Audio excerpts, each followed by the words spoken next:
mensual del mes de junio, en la cual tenemos a dos grandes doctoras que estarán participando el día de hoy con nosotros. La doctora Carolina Michel es pediatra neonatóloga. Ella nos va a hablar el día de hoy de hipertensión pulmonar, diferentes fenotipos, y los dejo con la doctora Blanca Arteaga, que nos va a hacer el favor de terminar la sesión el día de hoy. Antes, me gustaría cederle la palabra al doctor Jaime Cisneros, nuestro presidente fundador de la asociación, quien nos va a dedicar unas breves palabras. Gracias, doctor. Desde el hospital desde el 2007, este ha cumplido como capacitación de neurología, como un lapso de 2 años. Las sesiones van por libre. Ahora se vuelven a retomar. Quiero agradecerle nuevamente al director general, por favor, que hizo la de las flores, por lograr acceder a la participación de los recursos. Muchos años. Muchas gracias. Bienvenidos por. Gracias, doctor. Y ahora sí, con la doctora Blanca, no olvidemos, por favor, nada más registrar la asistencia, que el link se estará compartiendo en el apartado de dudas. Adelante, doctor. Hola, ¿qué tal? Muy buenas noches. Es un gusto poder compartir con ustedes la sesión mensual de la Sociedad de Neonatología. Tenemos el privilegio de contar con la doctora Carolina Michel Macías. Ella es neonatóloga. Voy a dar un breve resumen de su currículum. Su licenciatura de médico cirujano la realizó en la Universidad Autónoma de Guadalajara. Es especialista en pediatría por el Instituto Nacional de Pediatría y la UNAM, y especialista en neonatología por el Instituto Nacional de Perinatología, Isidro Espinosa de los Reyes. Tiene la alta especialidad en cuidados intensivos del recién nacido crítico, también en el Instituto Nacional de Perinatología. Y bueno, también realizó en el 2023 un fellowship en hemodinamia neonatal e investigación clínica en la Universidad de McGill en Montreal, Canadá. Asimismo, es colaboradora en múltiples publicaciones, siendo sus principales guías de investigación la función cardíaca en pacientes sometidos a hipotermia. Escribió el capítulo del PAC de neonatología de ultrasonido pulmonar en colaboración con otros doctores, además de ser ponente en múltiples sesiones de los colegios de toda la República. Pues muchas gracias por estar aquí con nosotros, bienvenida y estamos listos para escucharte.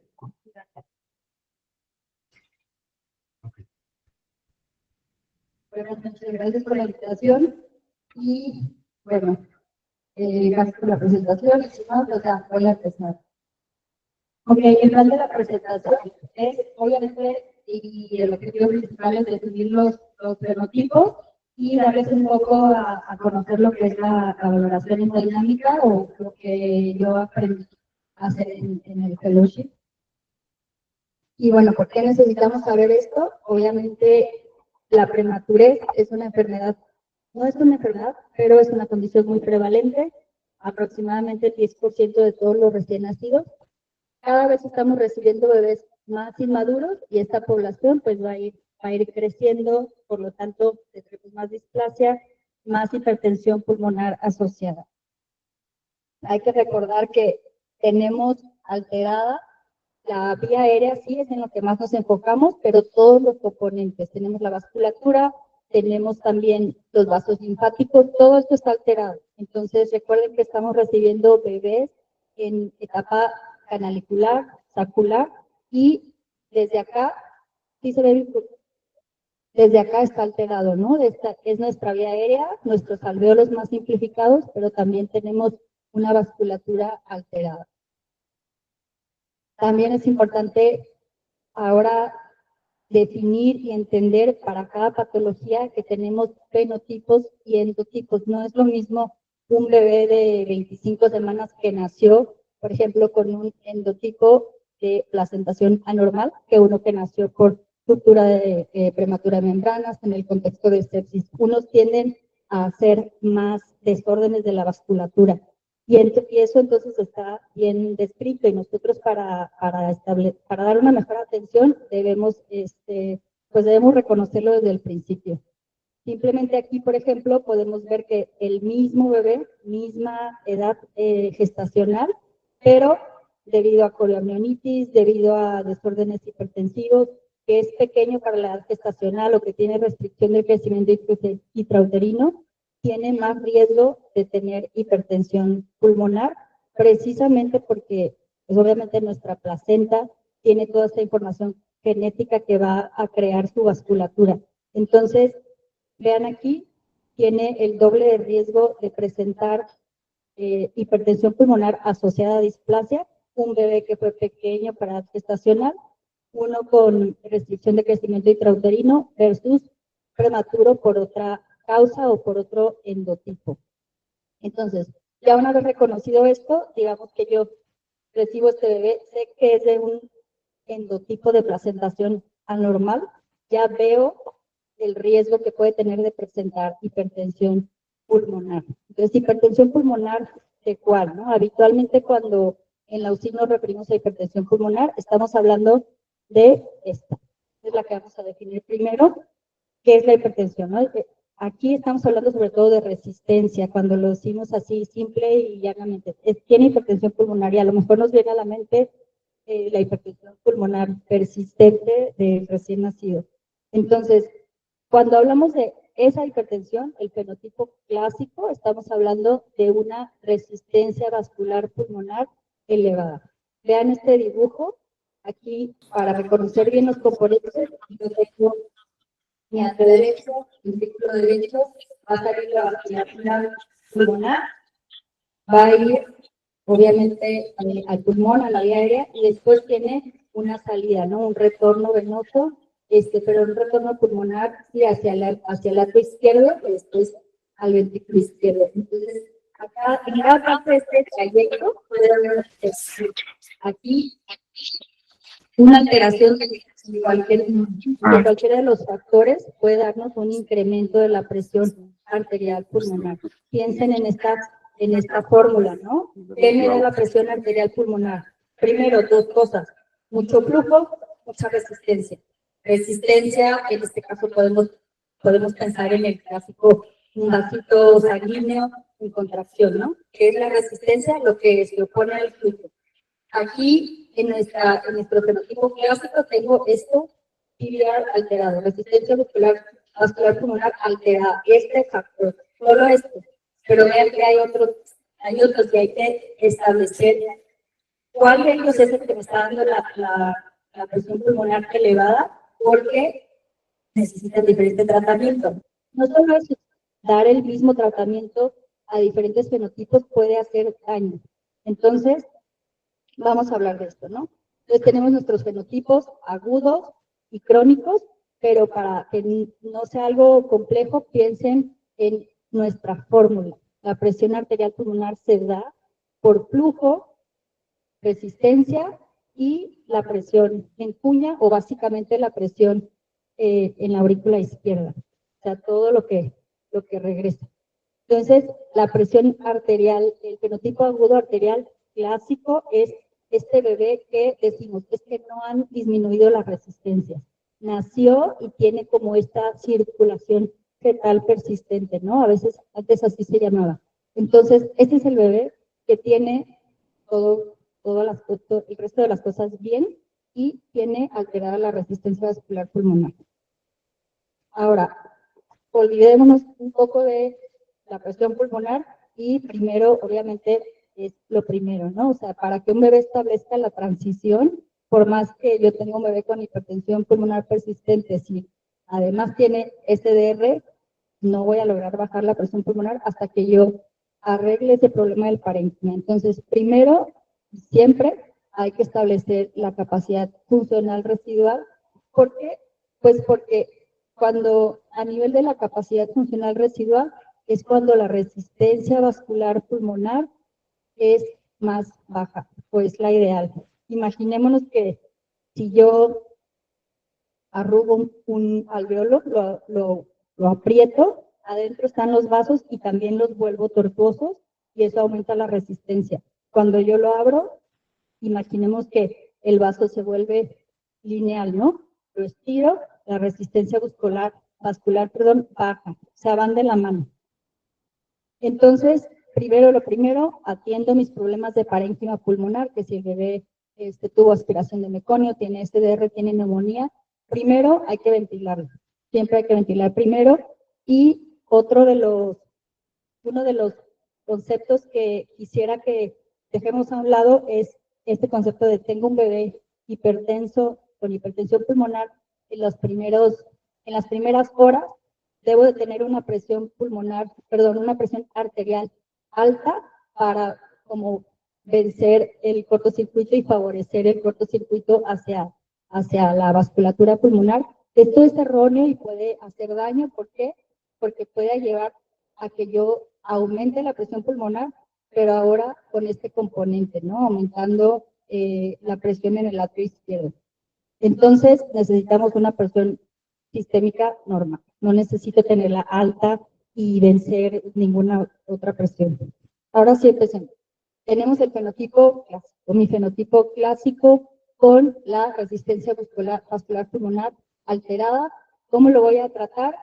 Aireación y después, si es necesario, con vasodilatador. Entonces, hay muchísimos bebés que les pasa esto por diferentes causas. Falla de inicio de la respiración espontánea, enfermedad de parénquima, falla en la depuración de líquido, varias cosas que impidieron que sucediera la transición y la vasodilatación. Entonces, al no tener yo la ventilación adecuada, empiezo a tener vasoconstricción adaptativa, ¿no? El sistema dice, bueno, no voy a llevar sangre ahí porque ahí no está ventilado. Entonces, se hacen cortocircuitos adaptativos, pero a medida que empiezan a ser muchos, pues finalmente tenemos un pulmón al que no está llegando el flujo sanguíneo. Y de estos ejemplos, yo creo que es el que más conocemos, ¿no? Un bebé con un hijo de madre diabética, un bebé con asfixia, y generalmente vemos un parénquima normal. O sea, si es el fenotipo clásico, es solo la vasculatura. En caso de que tuviéramos un problema extra en el parénquima, pues como les decía, hay que arreglarlo primero, como normalmente lo hacemos con ventilación. Ahora, ya que la asfixia sería como un poco como uno de los modelos clásicos del fenotipo de resistencia vascular, hay que recordar aquí que los bebés con asfixia tienden a tener una presión diastólica baja por pérdida del tono, y si yo no logro disminuir un poco mi presión pulmonar, que finalmente se traduce a la aurícula derecha, tengo peligro de isquemia cardíaca, porque la presión coronaria se da por la diferencia de la diastólica y la presión en el atrio derecho. Entonces, si tengo una muy elevada, no permito el flujo. Entonces, hasta aquí, ese es nuestro primer fenotipo clásico. ¿Qué implica? Acuérdense la parte de la ecuación que dice PVR o resistencia vascular pulmonar. ¿Cuál es la fisiopatología? Como tal, vasoconstricción. Vasoconstricción, luego tengo mismatch de ventilación-perfusión. ¿Qué veo en mi eco? Puede ser dilatación de cavidades, bajo gasto, los shunts están de derecha a izquierda. Y bueno, hay ciertas cosas que se pueden ver en el Doppler que en este momento no vamos a tratar. Pero ¿cuál es el tratamiento? Primero recluto, la presión pulmonar está muy alta, ok, voy a dar un vasodilatador, o la presión pulmonar arterial está baja, por ejemplo, en un bebé con asfixia, voy a escoger un vasopresor gentil con la resistencia vascular pulmonar. ¿Qué es eso? Pues bueno, que no haga vasoconstricción en los dos lechos. Por ejemplo, la dopamina es un ejemplo, ¿no? Si yo pongo dopamina para aumentar la presión arterial sistémica, también incrementa la pulmonar. Entonces, es mejor que elija un vasopresor que sea más selectivo de la vasculatura sistémica. ¿Cuál es un ejemplo? Norepinefrina es uno, vasopresina es otro, que justo en estos, a lo mejor la dopa sigue siendo muy popular entre nosotros, muy del dominio, la conocemos, nos sentimos familiarizados, pero justo son estos casos en los que no es la indicada. Ok, ahora vamos otra vez a nuestra ecuación. Tenemos aquí el flujo. Yo también puedo aumentar la presión pulmonar por dar más flujo a la vasculatura. Por ejemplo, yo doy más flujo para una vasculatura que tiene una capacidad limitada para expandirse, ¿no? O sea, es un circuito cerrado. Si yo doy flujo, flujo, flujo, llega el momento en que los vasos, hay tensión en la pared y eso se traduce en hipertensión pulmonar. Y la resistencia puede estar normal, puede ser solamente esta parte de la ecuación alterada. Y justo en los recién nacidos y más en los prematuros, la respuesta al tener más flujo, por ejemplo, en un adulto puede ser, me voy a dilatar para acomodar todo este volumen y ellos no lo hacen. O sea, el endotelio está inmaduro y responde, pues, hipertensándose. Entonces, hay muchísimos ejemplos de esto, todos los cortocircuitos, ¿no? CIA, 6B, malformación de vena de galeno, un conducto, todo lo que aumente el flujo. Sin necesidad de ningún otro componente modificado, puede aumentar la presión pulmonar. Ahora, este es mi otro subtipo, ¿no? Mediado por cortocircuito, gran volumen de sangre en un circuito con distensibilidad limitada, porque es un circuito cerrado. Entonces, ¿qué puedo ver? Pues dilatación de cavidades. Y ahora vean, o sea, ¿cuál es el tratamiento? En general, por ejemplo, cuando tenemos un cortocircuito, un conducto, una de las medidas que se dice como tratamiento de base o conservador antes de tratar el conducto, tener un buen PEP, ¿no? O sea, favorecer que la capacidad residual funcional esté establecida para limitar un poco el flujo, el cortocircuito. Entonces, ¿vendría bien un vasodilatador en este caso? Pues evidentemente no, podría ser dañino, ¿no? Si yo vasodilato a un bebé que tiene un conducto, tiene la presión, yo medí la presión pulmonar, está elevada, vasodilátalo, no. Entonces, por eso es importante establecer el fenotipo siempre. Ahora tenemos otro fenotipo. ¿Dónde está este fenotipo? En esta parte de la ecuación.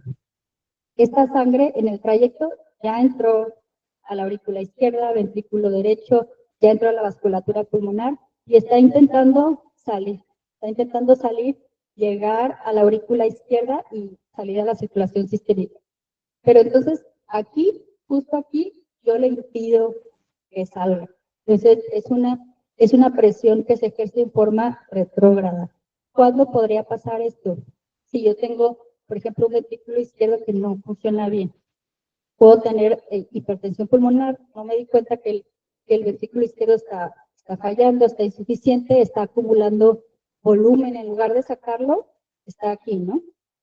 Está incrementando el volumen al final de la diástole, se queda ahí, se queda, y empieza a ser hipertensión retrógrada. Entonces, este otro componente aumenta también la presión pulmonar. ¿Por qué? Pues simplemente porque es parte de la ecuación. Esto es lo que llamamos la clásica, ¿no? Como que congestión venosa pulmonar, edema, igual lo mismo, disfunción endotelial, el bebé no logra acomodar ese volumen y en lugar de tratar y vasodilatar, no lo hace. Entonces, ¿en qué casos podemos ver esto que es súper importante fenotipificar? Por ejemplo, en hernia diafragmática. Cuando la hernia impide el crecimiento del ventrículo izquierdo y podemos tener un ventrículo izquierdo chiquito, y tú puedes decir, bueno, la presión pulmonar está súper elevada, vasodilatémoslo, y entonces todo el retorno venoso pulmonar, que aquí está, digamos que llega a la aurícula izquierda, no lo puedo sacar porque es insuficiente la contracción, y entonces tenemos hipertensión retrógrada y voy agregando pues más a la ecuación, ¿no? Entonces lo que puedo hacer es que suba la presión y digo, al final, hemorragia pulmonar, edema, todo eso. Aquí está nuestro tercer fenotipo. Entonces, mediado por el ventrículo izquierdo. Piensen así, por ejemplo, simplemente en el trayecto de la sangre. Primero, resistencia vascular pulmonar, ya pasó por ahí, ese no es el problema. Ok, tengo el ventrículo izquierdo y también puedo tener algo extra, ¿no? Que está dando flujo por otro medio. Entonces, vean, flujo alterado a través del circuito pulmonar. No logro que esa sangre circule. Tengo una elevación del volumen al final de la diástole, se queda ahí acumulado. Entonces, ¿qué puedo ver? Dilatación también, disfunción sistólica y diastólica. ¿Y qué es lo que hacemos ahí? Es totalmente diferente. No voy, si tengo hipotensión, por ejemplo, no sería lo mejor ser agresivo con un vasopresor y el ventrículo izquierdo estaría lidiando con una poscarga súper alta y puedo yo empeorar todo. Puedo vasodilatar y empeorar todo. Entonces, ¿qué es lo que se hace aquí? Flujo sistémico, si el flujo sistémico bajo, mantener la resistencia vascular pulmonar alta. Podría ser como contraintuitivo, ¿no? Como que ¿por qué voy a subir la resistencia vascular pulmonar? Pues bueno, quiero alejar o más bien como depurar ese flujo de la vasculatura, sacarlo, hacerlo que circule y por supuesto un inotrópico es lo que necesito en ese caso. Ahora, de la crónica, solo quiero hablar de la de displasia, porque son prácticamente como en espejo, pero en crónico. Por ejemplo, ya tengo un bebé con displasia, tiene hipertensión pulmonar relacionada, con resistencia, o sea, vascular. Esa es igual, esta parte de la ecuación alterada, pero simplemente en forma crónica, ¿no? Lo cual la hace todavía más difícil de tratar, porque recuerden que ya tengo la displasia.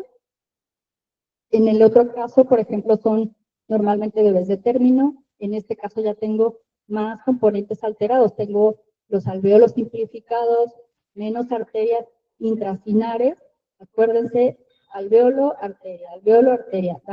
O sea, el desarrollo es así, ¿no? En conjunto. Entonces, así como tengo un alvéolo simplificado, también tengo menos vasculatura, disrupción de la señalización de óxido nítrico, factor de crecimiento vascular endotelial. Entonces, ya tengo muchísimas cosas más asociadas a la prematurez que van a ser mucho más difícil tratar este tipo, pero es un fenotipo también de resistencia vascular pulmonar asociado, digo, como prematuros, también tienen alteración en los vasos linfáticos, a veces en la parte venosa, que a veces no ponemos tanta atención, a veces siempre pensamos resistencia y las arterias. Pero está todo lo demás, ¿no?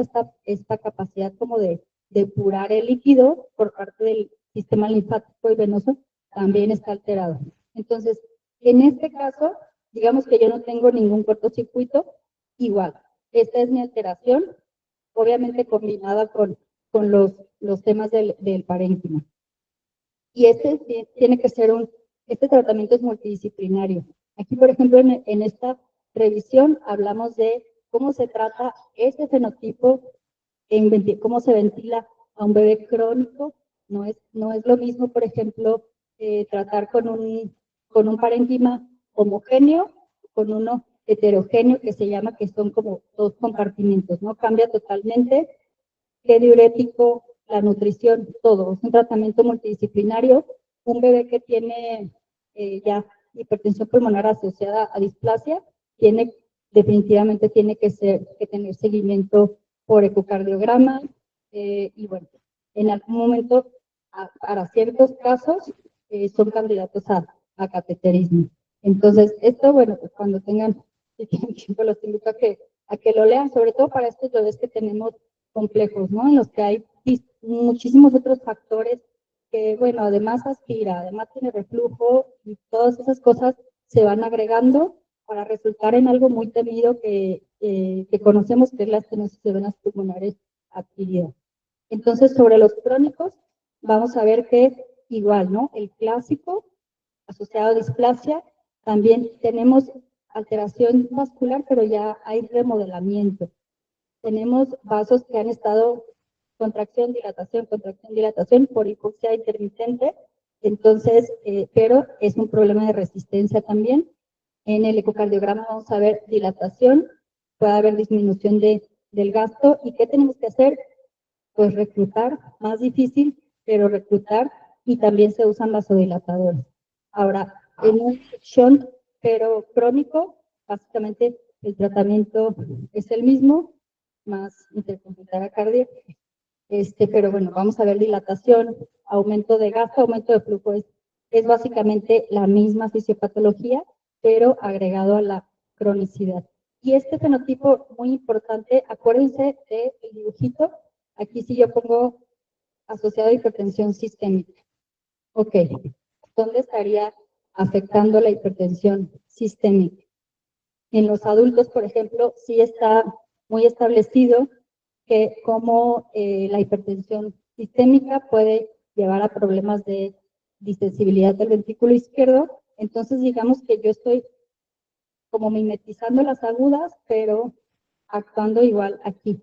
No tanto como una disfunción del ventrículo izquierdo, pero sí tenemos un ventrículo izquierdo más rígido y lo vemos, no sé si en su experiencia han visto esto, ¿no? Como el bebé crónico, displásico, que tienden a estar más hipertensos sistémicos. Y a veces, no, pues es que tiene dolor, está llorando, ¿verdad? Como que no.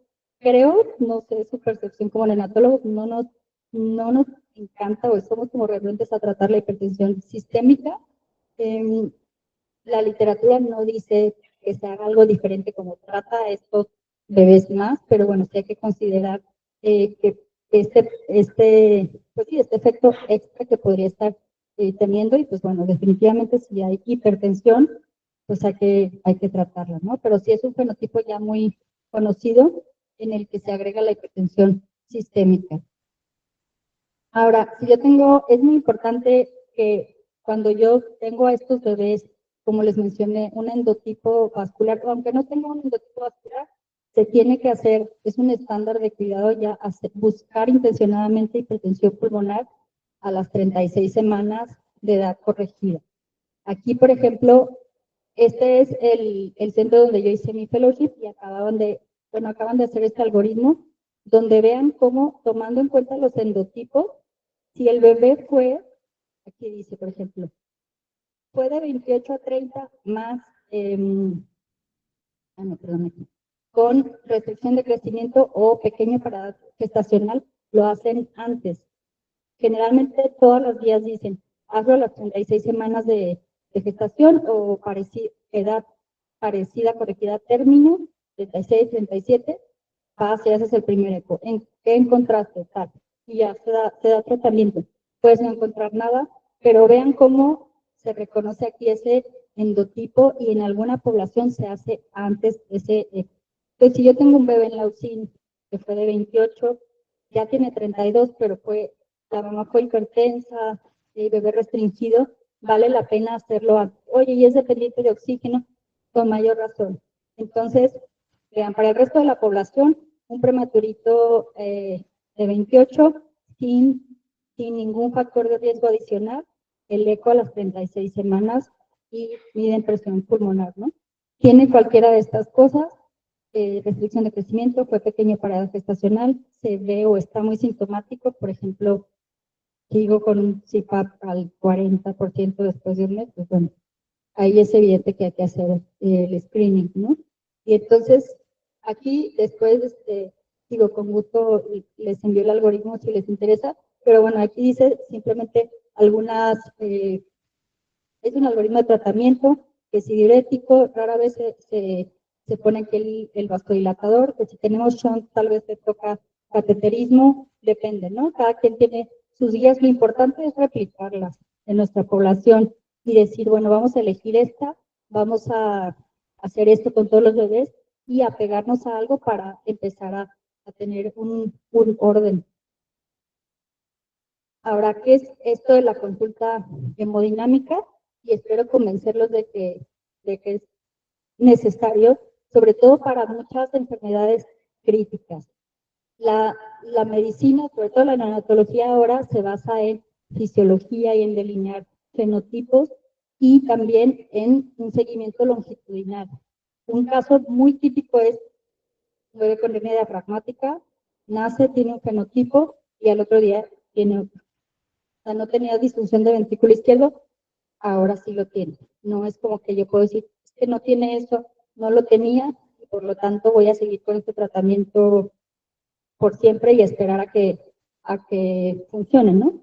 Entonces, en uno de los hospitales que existía la consulta hemodinámica, el clínico podría hacer una pregunta, ¿no? ¿Qué opinas de bajar el óxido nítrico a este bebé? Vamos, hacemos eco, medimos cortocircuito, bla, bla, bla, lo que sea. También vemos el bebé como un todo, ¿no? Su gasometría, su radiografía, y emitimos una recomendación de acuerdo a lo que encontramos. Este es el protocolo que yo hago. Y es un eco completo. Obviamente, si sospechamos cualquier alteración estructural, siempre se hace un eco completo por cardio. Y bueno, les voy a, tengo tiempo de presentar un caso. Okay. Voy a presentar este caso solo para, sí, solo para esta idea de cómo es importante delinear fenotipo. Entonces, tenemos un prematuro de 840 gramos, nacido por vía vaginal, 27 semanas, vigoroso, actualmente 10 días de vida, con un CPAP A5 al 45%, tolerando adecuadamente la alimentación. Y se solicita valoración hemodinámica, en este caso por dependencia de oxígeno. Aquí en México somos mucho más permisivos con la FIO2, pero bueno, un 45% pues es una FIO2 muy elevada. Aquí tenemos lo que vemos aquí. Entonces, tenemos un conducto arterioso, en este caso está grande. Vamos a ver qué otras cosas le encontramos acá. Es un conducto pulsátil no restrictivo, o sea, tengo un shunt, importante. Veo una buena función, ¿no? Así de poco, pues sí, como bueno, contrae bien, no veo algo extra. Aquí puedo ver un poco de dilatación auricular izquierda. Y otros de los, hay muchísimos, como, sí, hay muchas tablas para como estratificar los conductos. Los diferentes grupos han hecho diferentes algoritmos o puntajes para decir, bueno, este conducto es hemodinámicamente significativo o no es. Muchos de ellos toman en cuenta pues mediciones bastante sencillas, por ejemplo, tiempo de relajación isovolumétrica, el flujo de las venas pulmonares. Aquí, por ejemplo, uno muy común de repercusión en la circulación sistémica es el flujo retrógrado en aorta descendente, ¿no? Entonces, digamos que este bebé tiene, yo puedo decir, es un conducto hemodinámicamente significativo. Entonces, si yo quiero tratar un conducto, como neonatólogo, si yo tengo un eco por cardio, tengo que tener herramientas para decir, este conducto es hemodinámicamente significativo, si es o no es, porque los tratamientos que tenemos ahorita, que son AINES, han demostrado pues, ser nocivos. Entonces, la literatura se mueve hacia el tratamiento ya no activo, sino conservador, pero digamos que yo lo quiero tratar. Si lo vas a tratar, que efectivamente sea un conducto hemodinámicamente significativo y no se trate por un diámetro. Simplemente por esto, el diámetro, ¿cuál diámetro? ¿No? O sea, como que hay muchísimas formas de un conducto, entonces el diámetro es algo muy simplista para yo decir, voy a cerrar este conducto. Entonces, bueno, para no hacerles el cuento largo del conducto, aquí con todas las diferentes mediciones, este conducto efectivamente era hemodinámicamente significativo y, pues bueno, hay que estratificarlo, hay que elegir un puntaje. En esta unidad vamos a usar este puntaje y vamos a estratificar nuestros conductos, vamos a medir esto, esto y esto, y tratar de hacerlo de una forma sistemática. Vean este conducto, ¿verdad? No es algo dicotómico, tiene conducto, no tiene conducto, y hay que cerrarlo porque este conducto es un conducto restrictivo, pequeñito, simplemente comparándolo con el otro. Vean cómo se ve esta llamita, o sea, bastante pequeña comparada con el que vimos antes, entonces no puedo ser dicotómico. Entonces, tratar a todos o no tratar es simplista, se encuentra en cuestionamiento, y si yo decido hacerlo, por ejemplo, en un prematuro extremo, hemos visto casos de una dosis de ibuprofeno con anuria, bueno, ya ustedes tendrán su propia experiencia, pero entonces hay que hacerlo, o sea, definitivamente hay que ser más granulares, hay que hacerlo mejor para estos bebés tan frágiles, ¿no? Las tasas de cierre espontáneo son muy altas en los más inmaduros, entonces yo puedo simplemente hacer evaluación longitudinal, no hacer una evaluación X día y decir, tiene conducto, y a la semana decir, esto tenía el conducto. Pues no, porque al otro día podría no tenerlo. Entonces, no hay que poner a tratamiento a los bebés sin repercusión o sin relevancia hemodinámica, con alta probabilidad de cierre espontáneo, en donde yo creo que al menos todos lo hemos visto una vez, donde una dosis de AN puede ser pues catastrófica incluso. Muy bien, a ver, madre de 32 años, pesa 2 para 1, domiciliar la toco, 40 semanas, RPM, líquido meconial, se decide inducir, no me pregunto por qué, y bueno, presenta taquicardia fetal, pérdida de variabilidad, y se realiza cesárea de emergencia. Entonces, pues bueno, vean aquí, pues un bebé plácido, 50 de cardíaca, un ciclo, termina, tenemos un caso aquí obviamente de asfixia perinatal. Igual no les quiero hacer el cuento largo, este bebé entra abajo, se inicia hipotermia corporal. Vamos bien hasta aquí, ¿no? Un caso que yo creo que todos hemos visto. Ahora, así de ver el otro corazón, yo creo que ustedes, ¿qué me podrían decir? Si yo veo sus caras y se mueve mal, no se mueve bien, no contrae bien, entonces, pero es un bebé con asfixia. Veamos aquí, tiene lo típico que decimos, está aplanado el septum interventricular o D-shape, o incluso puede tener movimiento paradójico. Eso nos habla de hipertensión pulmonar suprasistémica. Entonces, el equipo, vamos a ver aquí más datos de hipertensión pulmonar, regurgitación tricúspide, que es lo que usamos para darle un valor a la presión pulmonar, ¿no? En este caso, tenemos una función disminuida.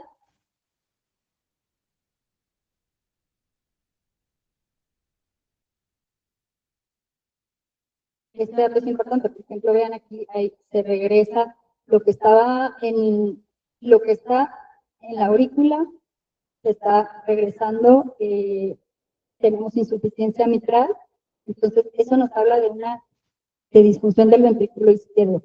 Ahora vean aquí, yo puedo tener el bebé con asfixia, hipertensión pulmonar, y simplemente de revisar los cortocircuitos y los encuentro diferentes, eso me puede dar un dato de que tengo disfunción ventricular izquierda, y me ayuda a evitar los vasodilatadores cuando no están indicados. Por ejemplo, cuando los dos cortocircuitos están de derecha a izquierda, como aquí dice, hipertensión pulmonar resistente del recién nacido. Cortocircuito del conducto de derecha a izquierda. Cortocircuito en el foramen nodal de derecha a izquierda. Entonces tengo un problema de oxigenación, corrijo acidosis, puedo dar óxido nítrico. Pero ¿por qué yo tendría al revés? ¿Por qué estaría yéndose a través del foramen nodal del lado izquierdo hacia el lado derecho? Una razón es porque se está acumulando en la aurícula izquierda y se empieza a regresar simplemente por presión, y eso como que no es normal. Eso nos tiene que hacer pensar en, bueno, este bebé tal vez no es candidato a que yo le ponga, un vasodilatador, sino necesita un inotrópico. Entonces, de las cosas más importantes que sí quisiera que se delineara es que en un caso de hipertensión pulmonar, saber que no haya disfunción de ventrículo izquierdo antes de poner un vasodilatador. Entonces, ¿necesito un eco para poner óxido nítrico? Sí. Antes era como, pónselo porque necesita oxigenar y si no, puede ser deleterio definitivamente cuando no está indicado. Entonces, vean, este bebé empeora, se retira el óxido nítrico debido a deterioro ventilatorio. ¿Por qué? ¿Por qué sería? Acuérdense que, pues bueno, le doy todo el retorno venoso pulmonar porque vasodilaté. El ventrículo izquierdo no puede lidiar con todo ese retorno y empieza a haber aumento de presión retrógrada sumada al aumento de presión que ya había. Entonces, obviamente, mucho flujo, edema pulmonar, deterioro ventilatorio. Entonces, si yo pongo óxido nítrico y veo deterioro, pues hay que parar y valorar la función cardíaca. Entonces, Nigrinona pasa a ventilación convencional y pues bueno, el mensaje es hay que fenotipificar nuestras enfermedades, sobre todo en los recién nacidos, y también entender que el fenotipo cambia. Entonces hay que hacer evaluaciones longitudinales, porque así como yo tengo un tipo de hipertensión pulmonar al inicio, que un prematuro puede presentar también hipertensión pulmonar persistente, ¿no? Y después evolucionar a otro fenotipo porque se agregó un conducto, y porque tuvo choque y tengo disfunción. Entonces, no debo decir, es que ya se hizo la evaluación y tenía esto, sino estar evaluando constantemente porque la fisiología va cambiando en el mismo bebé y en el mismo día también puede ser. Entonces, el electrocardiograma funcional permite guiar este tratamiento y, bueno, la valoración hemodinámica tiene esta ventaja de que no es solo una evaluación estructural para decir no hay defecto anatómico, sino yo puedo hacer una sugerencia viendo una gasometría, qué parámetros de ventilación hay y viendo al bebé como un todo, ¿no? Y emitir una recomendación. Y bueno, definitivamente la valoración hemodinámica evita la exposición a tratamientos innecesarios o potencialmente dañinos para nuestro bebé. Y pues muchas gracias.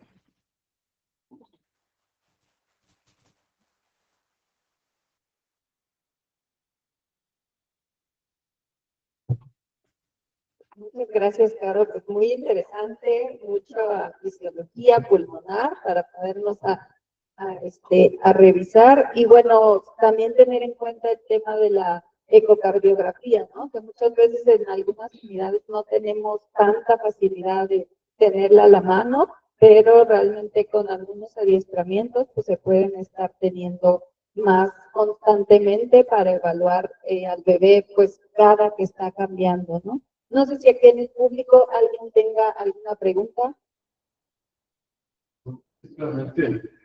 Simplemente, alguien había dicho en un congreso, donde todos habíamos vivido un engaño al no tener cardiografía y cardiólogos en nuestra mano. Y yo pienso que el ejemplo más claro, pues es este.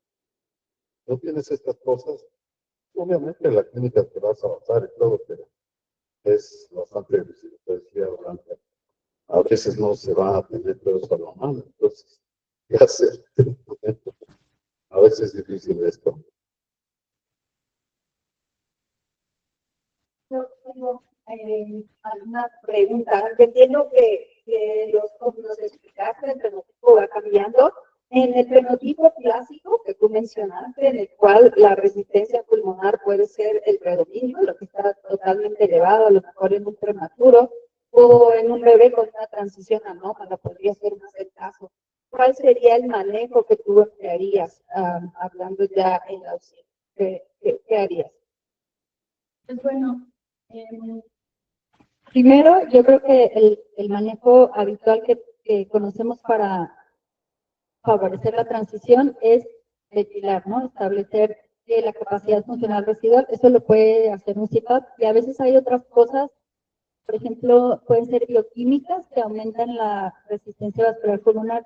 Por ejemplo, el hijo de madre, muy puntuales, ¿no? Hijo de madre diabética, policitemia, acidosis, acidosis respiratoria metabólica, las dos pueden aumentar la resistencia. Entonces, si yo me hago cargo de esas variables, habitualmente no requiere, la gran mayoría de estos bebés no requieren llegar a un vasodilatador, óxido nítrico ni mirrinona, simplemente puede ser una transición más lenta, pero se logra corrigiendo estas variables que ya conocemos nosotros. El inicio, pues es la ventilación, ¿no? Creo que tenemos en cuenta eso, porque muchas veces a lo mejor todos queremos dar algún manejo tipo mirrinona, ¿no? Tiene hipertensión, pero a lo mejor manejar primero todo el tema ventilatorio nos va a ayudar a que el bebé se estabilice y no avanzar en el problema de la hipertensión pulmonar. En cuanto al manejo con vasodilatadores, muchas veces los empleamos, no sé si tú tengas algún algoritmo, sé que va a depender de cuál sea el caso clínico, pero tú tienes alguna norma para iniciar. Algunas veces nosotros hemos utilizado levosimendan versus mirrinona. ¿Te basas en algo o tú en tu práctica cómo los inicias? Gracias. Pues digo, esa pregunta tristemente depende mucho de disponibilidad, ¿no? A veces quisiéramos ser lo más selectivo posible y decir, bueno, solo tengo este problema de resistencia, voy a poner óxido nítrico. Y hay lugares donde, sí, ahí está el óxido nítrico, simplemente pídelo. Y hay otras ocasiones en las que, bueno, por ejemplo, en Querétaro, el Ángeles lo tiene, pero otros hospitales hay que hablar a México, y traerlo y el trayecto y el dinero, ¿no? Entonces, nosotros habitualmente, si yo tengo esa disponibilidad, soy lo más selectiva que se pueda, ¿no? Obviamente con el óxido nítrico, pero muchas veces lo que funciona muy bien para mí ha sido mirrinona, vasopresina. Levo no estoy muy familiarizada, y creo que esa combinación, tomando en cuenta toda la capacidad vasodilatadora de la mirrinona, sí es común que tengan que utilizar el vasopresina o norepinefrina, pero generalmente esa combinación, cuando no hay óxido nítrico, es lo que más llevo a usar. Muchas gracias. ¿Alguien más? ¿Una duda? Eso luego que se podría dar aquí cuando eso es, Sí. es un recurso donde no habría muchas cosas. Sí, claro. O sea, por ejemplo, aquí estamos muchas veces en los no ideales y escogemos simplemente tratamientos que pueden funcionar y no hacer daño. Por ejemplo, utilizar la vía oral, a lo mejor decimos, no me gustaría, pero tengo que, porque no tengo otra cosa, y definitivamente el sildenafil pues es un buen recurso. Y a veces el recurso que tenemos, pues bueno, si nosotros por fisiopatología vemos que no hay daño, lo podemos usar con todo cuidado. Y, por ejemplo, antes del sildenafil, ayudar al ventrículo derecho con furosemide también es opción. Y todo esto se valora, pero sí, definitivamente también sildenafil.